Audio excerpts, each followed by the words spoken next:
বিসিবির সভাপতি অনুপস্থিত আছেন।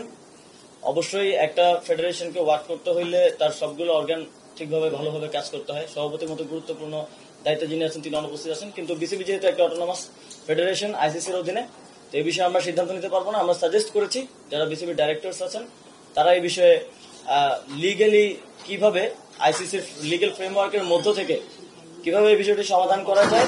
খামেরা তো দাগ হয় কিভাবে? এই যে ভাবি, দাগও যাবে রাগও যাবে। নিন চাকা সুপার হোয়াইট। এবং অন্তর্বর্তীকালীন সময়ের জন্য কাউকে নিয়োগ করা যায় কিনা সে বিষয়ে তারা আমাদেরকে পরবর্তীতে রিপোর্ট করবেন এবং এ বিষয়ে আমরা প্রসিজারটা চালু রাখবো। তো এই তিনটি সিদ্ধান্ত কিংবা প্রসেস যাই বলেন আজকে আমরা উপনীত হতে পেরেছি এবং সামনে আরো আজকে আমি সময় দিতে পারছি না, কারণ আমাদের আপনারা জানেন প্রধান বিচারপতির শপথ গ্রহণ অনুষ্ঠান আছে। তো আমরা আরো বিস্তারিত কথা বলবো। আমি আবার এসে হয়তো আরো বিস্তারিত কিছু বিষয়ে সিদ্ধান্ত আমরা নিতে পারবো। আসলে আজকে সময় স্বল্পতার কারণে এবং নারী টি-20 বিশ্বকাপের কারণে বিসিবির সাথে আমরা আলোচনা করার সময় বা সুযোগ পেয়েছি। বাকি ফেডারেশনগুলোর সাথে আমরা পর্যায়ক্রমে আলোচনার ভিত্তিতে এই বিষয়গুলোতে তাদেরকে সাজেশন দেওয়া থাকলে সাজেশন দেবো এবং অবশ্যই লিগ্যাল ফ্রেমওয়ার্কের ভিত্তিতে কাজগুলো করতে হবে। যেহেতু অটোনমাস প্রত্যেকটা বডি, আমাদেরকে প্রসেস ফলো করতে হবে। যে কোনো পরিবর্তনের ক্ষেত্রে পরিবর্তন আমরা অবশ্যই করার জন্য তাদেরকে সাজেস্ট করব, কিন্তু প্রসেসটা ফলো করাটা জরুরি।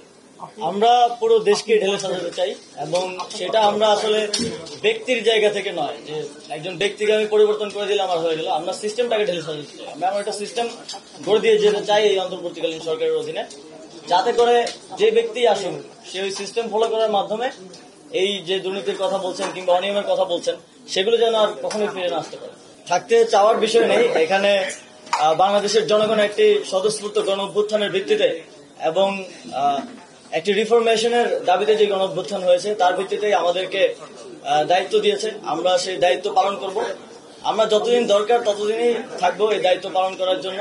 আমাদের যারা আছেন আমাদের অন্তর্বর্তীকালীন সরকারে কারোরই আসলে ক্ষমতা ধরে রাখার বা ক্ষমতায় থাকার অভিলাষটা নেই। আপনারা দেখতে পারেন সেখানে শিক্ষক আছেন, মানবাধিকার কর্মী আছেন, আমরা ছাত্ররা আছি। ভোটগুলো যেহেতু অটোনমাস, তো সেগুলোর ব্যাপারে সিদ্ধান্ত নেওয়ার ক্ষেত্রে আমাদেরকে লিগ্যাল ফ্রেমওয়ার্ক গুলো আরো ভালো করে স্টাডি করতে হবে। তো আমি তো সেই সময়টা পাইনি। আমি আজকে প্রথম এসেছি এবং আজকেও বেশিক্ষণ সময় দিতে পারছি না, যদিও ইচ্ছা ছিল। তো আমরা সেগুলো স্টাডি করব এবং এর মধ্যে দিয়ে একটা স্থায়ী সমাধান করার জন্য কোনো স্টেপ নেওয়ার মতো সুযোগ থাকলে আমরা অবশ্যই সেটা দেখব।